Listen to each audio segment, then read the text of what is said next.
Welcome to the Series Sweep podcast. We're breaking down each and every single Dodgers series for the 2020 season. You can find us on YouTube, the Series Sweep channel. You can find us on Twitter at the Series Sweep. You can find me, Eric Eulau, on Twitter at EEULAU. You can also find me under Instagram under the same handle. The Dodgers wrap up a series victory today on the strength of two 3-run home runs, one from Mookie Betts and one from A.J. Pollock. After a disappointing Saturday performance by Clayton Kershaw, the Dodgers take 2 of 3, still second in the NL West behind the Colorado Rockies. Game 1, Julio Urias on the mound, wild. Walked the first batter, never looked comfortable, did not complete 5 innings, got pulled after 4. Luckily, he gets bailed out by Betts, Muncy, and Will Smith, all going yard against your favorite, Jeff Samardzija, the Shark. They win that game 7-2. A game that, when you have powerful bats like that, you can overcome a rough start by your starter, Julio Urias. I know the line score for Julio Urias doesn't look that bad. A really bad start. He was inaccurate with the fastball, and that's always going to cause problems for a guy that relies so heavily on that pitch. I'm not mad at Roberts for pulling him after 4. I think it was the right call. I think the result of the game shows you what kind of decision that was. Now, for Jeff Samardzija, the guy is just cooked. He's awful. And I think he made the right call, choosing baseball over football because he was a Notre Dame standout at wide receiver. That guy is making $19.8 million a year to just serve up meatballs. And that's a job I would kill to have. The Giants, they thought they were going to contend. They thought he was a veteran guy that still had some left in the tank after stops with the White Sox and the Cubs. It's not there for him anymore. The Giants need to score some more runs if they're going to win a Jeff Samardzija start, which is what they did in Game 2. Game 2, Clayton Kershaw versus Johnny Cueto, as Vince Scully would say. Johnny Cueto had a no-hitter through 5. Stop me if you've heard that before, with the Dodgers getting no-hit through 5 innings. Happened last series against LeMay. And just a bizarre play. Kike Hernandez hits a sky ball to left field. Should be an easy out for Hunter Pence. However, it is dusk. It is hard to see the ball. And Pence loses the ball. It falls maybe 20, 25 feet behind him to get the Dodgers rally going. Kike gets home because it's a triple. I don't know how it counts as a hit to ruin his no-hitter, but it did. And then you have Bellinger and Peterson walk. Turner hits a 3-run jack. Next thing you know, the Dodgers have 4 on the board. But unfortunately for Clayton Kershaw, he serves up not 1, but 2 home runs to Austin Slater, as well as another double to Yastrzemski. I don't think Johnny Cueto's line, much like Julio Urias, really indicates how well he pitched in that game. I thought Cueto pitched great. A lot of soft contact, a ton of flyouts, which you're not normally used to seeing with Cueto. He looked fantastic. I don't think it's fair that hit goes against him. I don't think it's fair how the game and how the line score is going to judge him. He pitched really, really well. And once again, the Dodgers looked lost at the plate early on, which also happened in Game 3.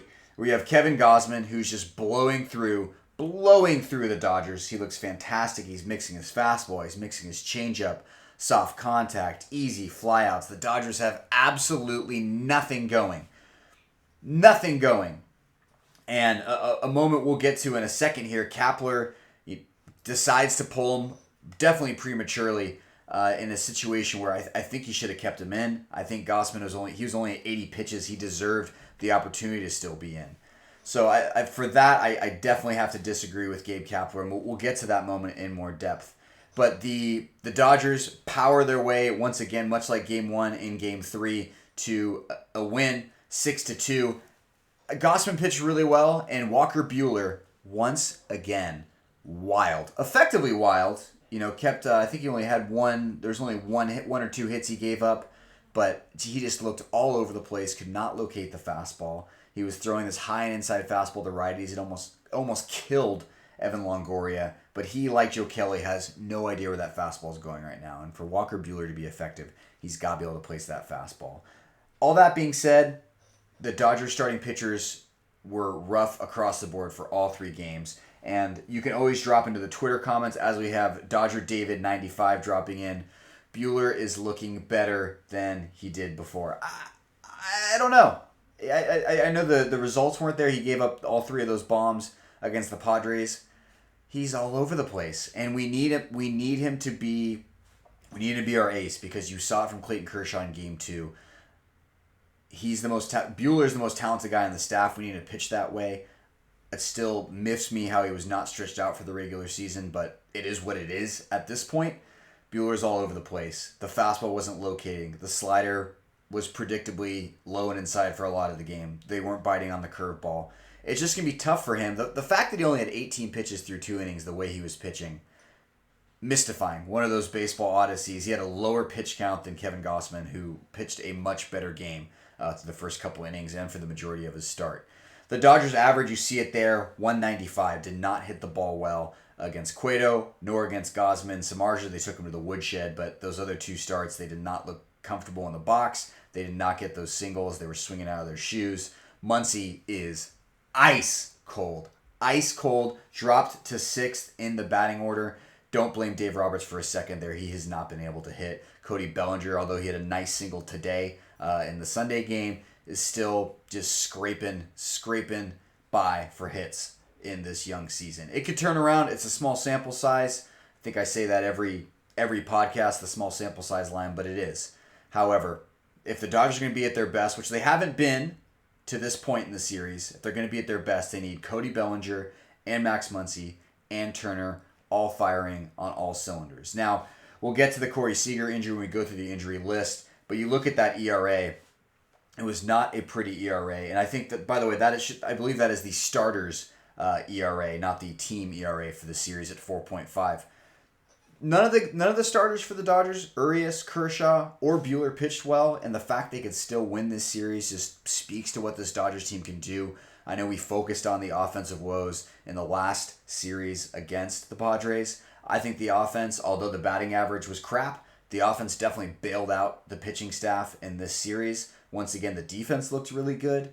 The ability to hit the long ball in this series saved the Dodgers. 7 home runs for the Los Angeles Dodgers against the San Francisco Giants in this 3-game weekend set. A huge reason why they were able to overcome poor starting pitching and back up a bullpen that pitched damn well throughout the series.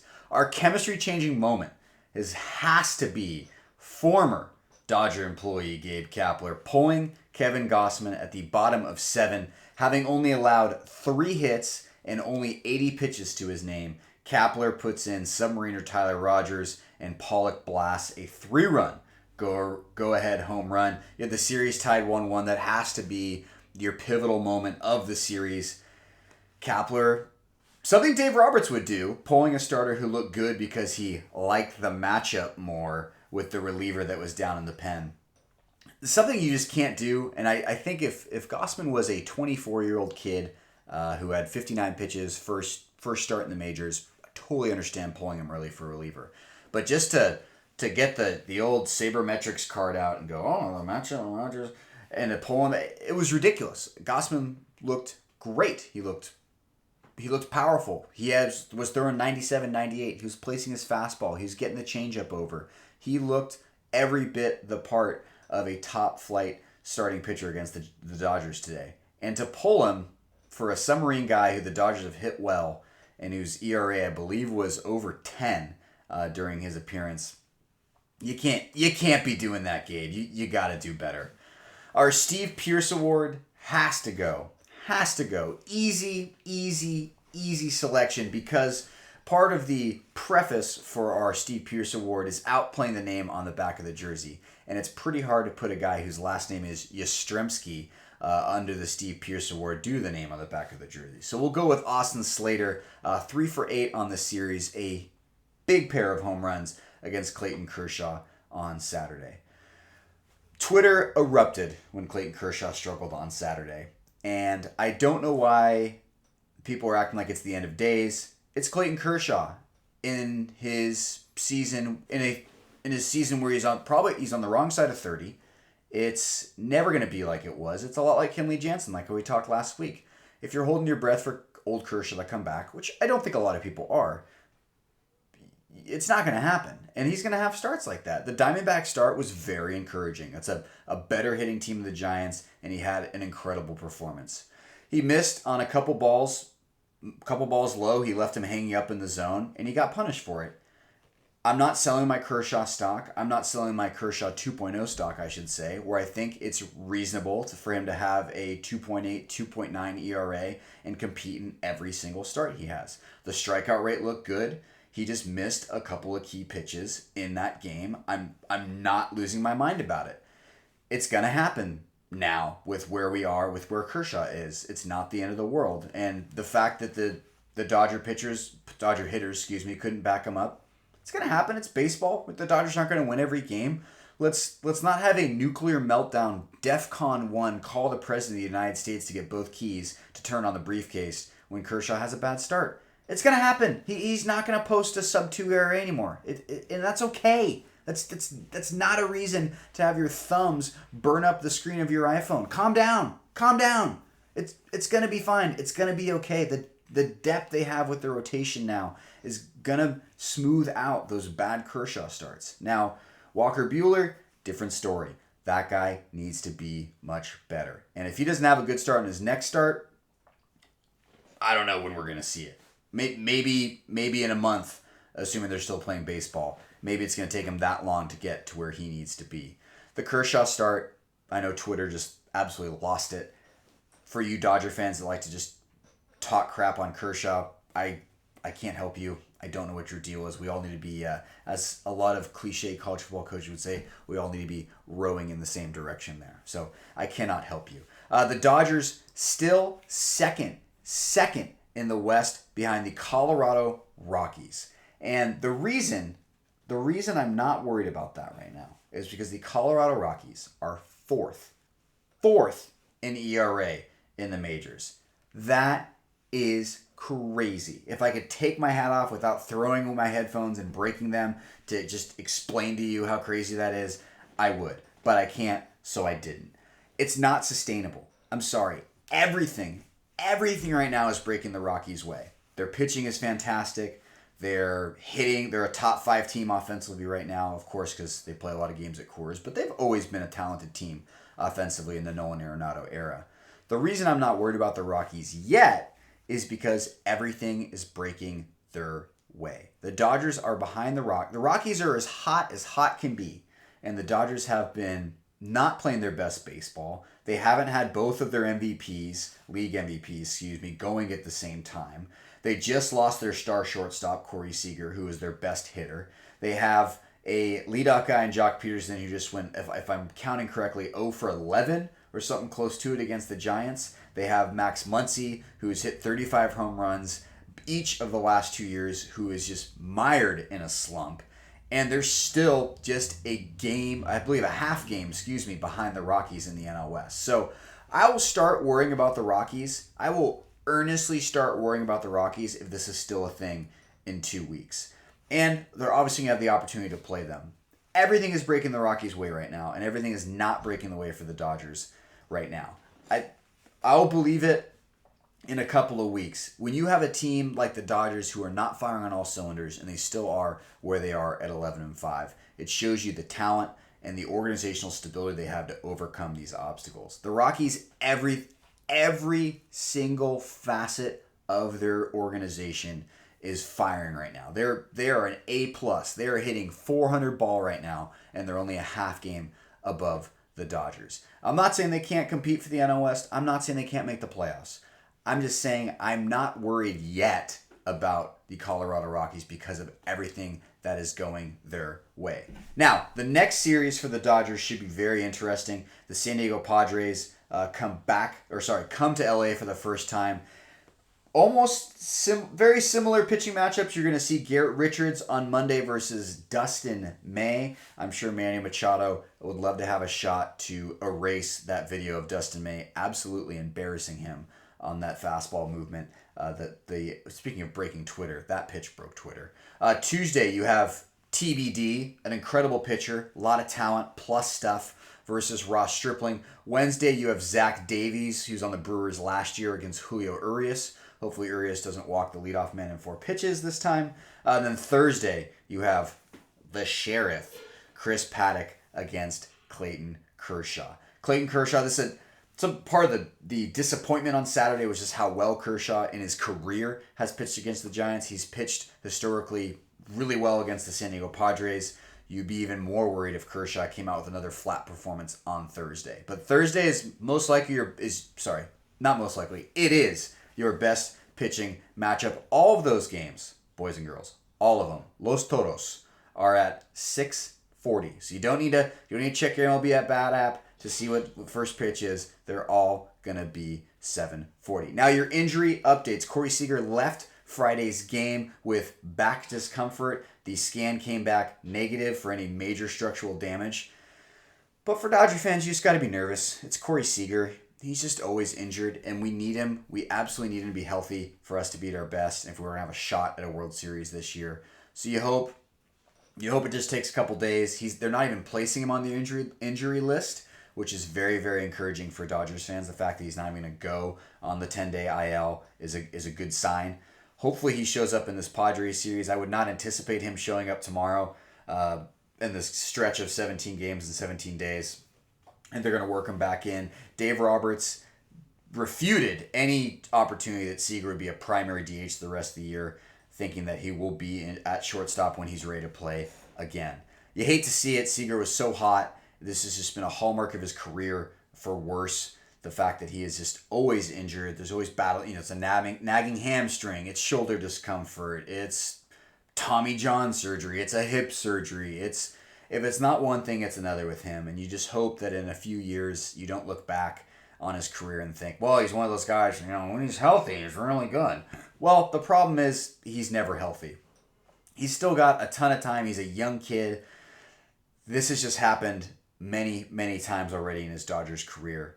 And it goes back to if the Dodgers are going to be at their best, they absolutely need Corey Seager, who offensively is right up there with Francisco Lindor and Javier Baez and a lot of the top shortstops offensively. Defensively, he's never going to set the world on fire, but the way he was hitting the ball and the way he was stabilizing that lineup and the fact that we were hitting him fifth was borderline criminal.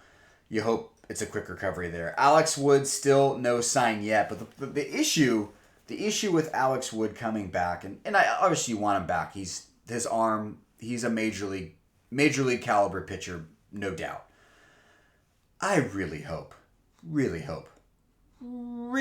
that Friedman and Roberts don't pull Dustin May out of the starting rotation, who, if you look on his last 2 starts and judging these starts here in this Giants series, he's been the Dodgers' best starter, start in, start out, as far as what he's provided in each game that he's appeared in, the talent level, and what he's been able to execute out there. I think Kershaw's clearly have a peak and a valley for Kershaw. Buehler's been all over the place. Julio Urias has struggled to find his command. Ross Stripling is right there too. Ross Stripling's pitched well this year. The Padres start, maybe that's Roberts' fault for leaving him out there for 1 extra inning. But Dustin May has earned a spot in the rotation, and I don't care what they told Alex Wood's agent. I don't care what they told Alex Wood. I'm sorry. May deserves that spot. It should not be Alex Wood. Sorry. We only got 60 games to figure this out. You looked like doo-doo in your first start against the Giants. May is a better pitcher than you. Get used to it. Sorry. You're on a 1-year deal. We don't need to make sure you're super happy the whole time. I hope he's a reliable arm out of the bullpen. I hope he goes to the bullpen because Dustin May is electric. Dustin May could be right up there with Buehler when it's all said and done the next year or two, as far as talent, as far as ceiling, and as far as value to this pitching rotation. The future is not Alex Wood. The future is Dustin May. My friends, you can find us on the YouTube channel, The Series Sweep. You can find us on Twitter at The Series Sweep. You can find this guy at EULAU, that is EEULAU on Twitter. You can find me on the same handle under Instagram. We got a 4-game set against the Friars, the Friar Faithful, all 10 of their fans. Monday, Tuesday, Wednesday, Thursday, 6:40 start, 11-5, a half game back behind Colorado, and let's have a nice. Let's go for 3 wins. Let's not be greedy here against the Padres. They played us really tough. Let's try to win 3 out of 4. Let's hope Clayton Kershaw has a nice start and let's just watch the Dustin May, hopefully, just absolutely dealing. We will see you on Thursday evening. After that set, you've been watching the Series Sweep podcast. Take care, and we'll see you on the other side.